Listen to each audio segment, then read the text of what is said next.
Hello friends, আপনাদের সবাইকে plants A to Z চ্যানেলে স্বাগত। ফুলের গাছ ভালোবাসেন যারা, তাদের প্রত্যেকের বাড়িতেই বোগেনভেলিয়া গাছ বলতে গেলে আছেই। সারা বছর কম বেশি ফুল দিলেও শীতের সময় এই গাছে ফুলের সংখ্যা এবং গাছের বৃদ্ধি দুটোই বেশ কমে যায় অন্যান্য মাসগুলোর তুলনায়। আর তখন মনে হয় গাছগুলোতে কি খাবার দিলে আবার আগের মতো প্রচুর ফুলে ভরে যাবে গাছের প্রতিটি ডাল। কিংবা জল কি বেশি দিয়ে ফেললাম গাছে, নাকি গাছটির প্রুনিং করা ঠিক মতো হয়নি, যে ফুল ফুটছে না গাছগুলোতে আর সেইভাবে। এই রকম নানা প্রশ্ন মাথা ছাড়া দিয়ে ওঠে তখন। বন্ধুরা, আমি বলবো একদম চিন্তা করবেন না, কারণ এই সময় গাছগুলো সেমি ডরমেন্সিতে চলে যায়, মানে কিছুটা সুপ্ত অবস্থায় থাকে। তাই বৃদ্ধি এবং ফুলের সংখ্যা এই সময় গাছে কমে যায়। তাই আজ আমি আপনাদের যে টিপসগুলো বলবো আর যে খাবারটি এই গাছে দেওয়ার কথা বলবো, সেটা দিলে গাছে অবশ্যই ফুল আসবে এবং আপনার গাছও থাকবে খুব ভালো। তাহলে চলুন জেনে নেওয়া যাক।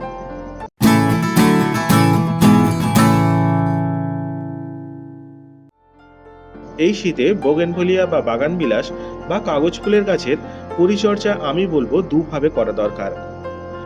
এক, গাছটি যাতে এই শীতে সুস্থ থাকে সেটাও দেখতে হবে। আবার শীত ফুরিয়ে বসন্ত এলে যেন প্রচুর ফুল আসে গাছগুলোতে, সেটাও দেখতে হবে, যেটার প্রস্তুতি কিন্তু এখন থেকেই নিতে হবে আপনাদের। তাই এই শীতে গাছগুলোকে ভালো রাখতে আপনারা যে টিপসগুলো মেনে চলবেন, সেই ক্ষেত্রে প্রথমেই গাছে জল দেওয়ার পরিমাণ এবং সময়ের দিকটা মাথায় রাখবেন। গাছটিতে জল খুব কম দেবেন এই শীতে।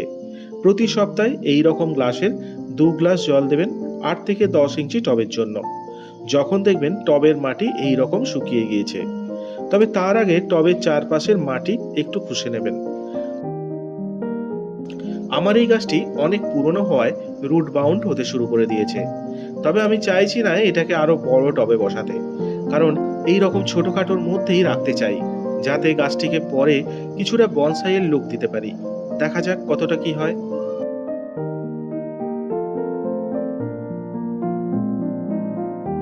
আসলে এটা ডোয়ার্ফ ভ্যারাইটি নয় তো, তাই ইচ্ছে মতো ডালপালা মেলে বড় হয়ে গেছে।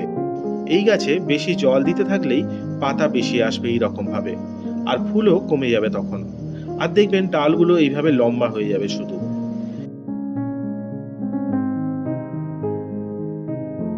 তবে এই শীতে রোজ সকালে না হলেও প্রতি সপ্তাহে একদিন করে গাছের পাতাগুলো জল দিয়ে ধুইয়ে দেবেন। এতে যেমন ধুলো ময়লাটাও পরিষ্কার হয়ে যাবে, তেমন পাতার ফাঁকে মাকড়সা বাসা বাঁধে প্রায়ই, তাহলে সেটাও আর হবে না। তবে সময় মতো অল্প অল্প করে জল দেবেন টবের মাটিতে, আর পাতাগুলো ধুইয়ে দেবেন মাঝে মাঝে এই গাছের, তাহলেই হবে।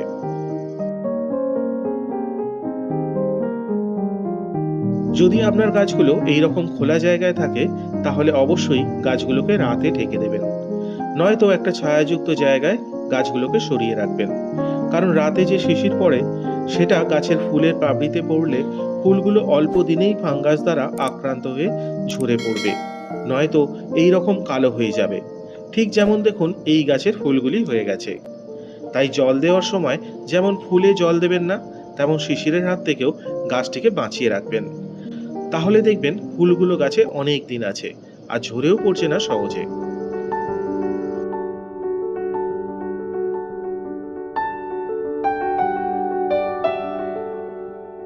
এই বোগেনভেলিয়া গাছকে আপনি ইচ্ছা মতো প্রুনিং করে শেপ দিতে পারেন, কারণ এই গাছ খুব হার্ডি। তবে শীতকালে এই গাছের বৃদ্ধি কমে যায় বলে এই সময় এই গাছের হার্ড প্রুনিং করা একদমই ঠিক হবে না। শুধু যে ডালগুলোতে ফুল ফুটে গেছে বা শুকিয়ে গেছে, সেই ডালগুলো কেটে দেবেন। যেমন দেখুন এই ডালটা কত লম্বা হয়ে গেছে আর দেখতেও খারাপ লাগছে।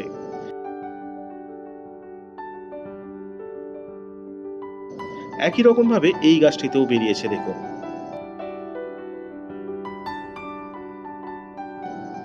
এই রকম যে ডালগুলো আপনার মনে হচ্ছে গাছে থাকলে গাছটির শেপ নষ্ট হয়ে যাচ্ছে, বা যে ডালগুলোতে পাতা বেশি ফুল কম হচ্ছে, সেই রকম ডালগুলোকে কেটে দেবেন। আর যেখান থেকে ডালগুলো কাটছেন, দেখবেন শীত গেলেই বসন্তের হাওয়াতে নতুন ছোট্ট কচি পাতা বেরিয়ে আসবে তার পাশ দিয়ে। যেমন দেখুন এই ডালগুলোর এখান থেকে বর্ষার আগে কেটেছিলাম, এর পাশ থেকে এই ডালগুলো বেরিয়েছে আর ফুল ফুটেই চলেছে ডালগুলো থেকে। তাই আপনার গাছ যদি বেশ বড় আর ঝোপালো হয় তাহলে শীতকালে অল্প করে প্রুনিং করতেই পারেন। আর যদি গাছ নতুন মানে 1 বছরের মধ্যে হয় তাহলে না করলেও হবে। তবে আপনারা যদি গাছের প্রুনিং এর ব্যাপারে ডিটেলসে জানতে চান তাহলে আমার এই ভিডিওটি দেখতে পারেন, তাহলে জানতে পারবেন আরো অনেক কিছু। এই গাছগুলো অনেক বছর ধরেই আমার কাছে আছে। আর যেটা দেখেছি যে এই বোগেনভেলিয়া গাছ সূর্যের আলো বেশ পছন্দ করে। মানে যদি 6 থেকে 8 ঘন্টা করে প্রতিদিন গাছগুলোতে রোদ লাগানো যায় তাহলে ফুল ফুটতেই থাকে গাছগুলোতে 12 মাসেই। আপনারা অনেক সময় দেখে থাকবেন রাস্তার ধারে অযত্নে এই গাছ হয়ে আছে, না পাচ্ছে জল না পাচ্ছে খাবার আলাদাভাবে, অথচ রোদের মধ্যে দিব্যি ফুল দিয়ে যাচ্ছে।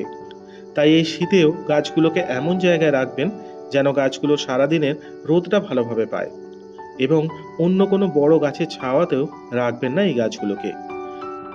তাহলে দেখবেন এই গাছের ফুল ফোটা কেউ আটকাতে পারবে না আর। তবে বলে রাখা ভালো, যারা খুব ঠান্ডার জায়গায় থাকেন মানে দার্জিলিং বা সিকিম, যেখানে শীতের টেম্পারেচার 5 ডিগ্রির নিচে নেমে যায়, সেখানে কিন্তু এই গাছে ফুল নাও আসতে পারে, কারণ অত কম টেম্পারেচারে এই গাছকে বাঁচিয়ে রাখা একটু কষ্টকর। তাই এমন জায়গায় রাখবেন গাছটির টব, দেখবেন যেন সেখানকার টেম্পারেচার 5 ডিগ্রির বেশি থাকে। শীতে এই গাছে রোগ পোকার আক্রমণ হয় না বললেই চলে। অনেক সময় মাকড়সা বাসা বাঁধে দেখেছি পাতার ফাঁকে আর ডালগুলোতে, এছাড়া আর তেমন কিছু হয় না। তবে অনেক সময় গাছের ডালগুলোতে এবং বিশেষ করে গাছের গোড়ার দিকে কাণ্ডতে এইরকম সাদা সাদা ছোপ ছোপ দাগ দেখা যায়, যেটা ফাঙ্গাস এবং মিলিবাগের আক্রমণের কারণে হয়। এর জন্য একতারা আর সাব ফাঙ্গিসাইড এই দুটো অল্টারনেটিভলি প্রতি মাসে দিয়ে যাবেন গাছের ডালগুলোতে। আর টবে যাতে জল না বসে সেটাও লক্ষ্য রাখবেন, কারণ মাটিতে যত বেশি ময়েশ্চার বা ভিজে থাকবে মাটি তত বেশি এইসবের আক্রমণ হবে কিন্তু।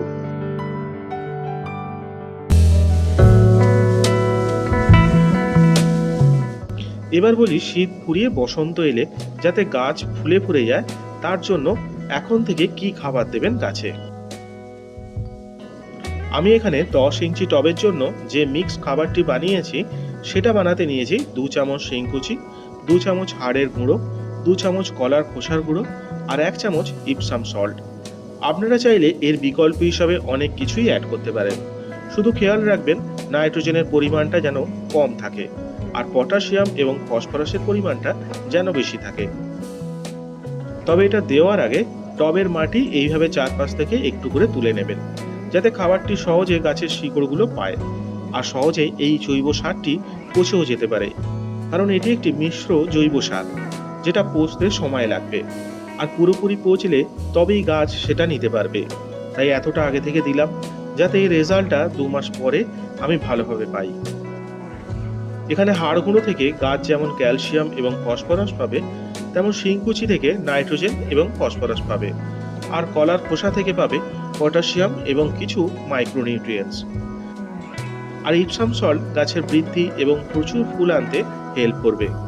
সাথে সাথে নাইট্রোজেন, ফসফরাস এবং পটাশিয়াম এই 3টি উপাদান যে দিলাম, এইগুলো যাতে গাছ ভালোভাবে শোষণ করতে পারে সেদিকটাও এই ইপসাম সল্ট লক্ষ্য রাখবে। আর এইগুলো ছাড়াও প্রতি মাসে একবার করে 3 দিনের পচানো কলা অথবা শশার খোসা ভিজানো জল অবশ্যই দিয়ে যাবেন, তাহলে আরো ভালো রেজাল্ট পাবেন।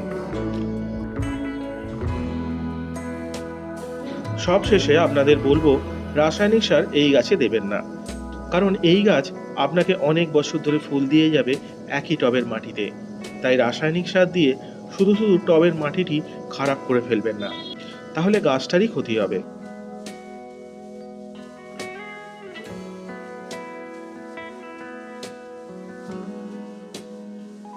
তাহলে আজ ভিডিওটি এখানেই শেষ করছি। সকলে ভালো থাকবেন, সুস্থ থাকবেন। আর যদি ভিডিওটি ভালো লেগে থাকে তাহলে please like, comment, share and please subscribe my channel.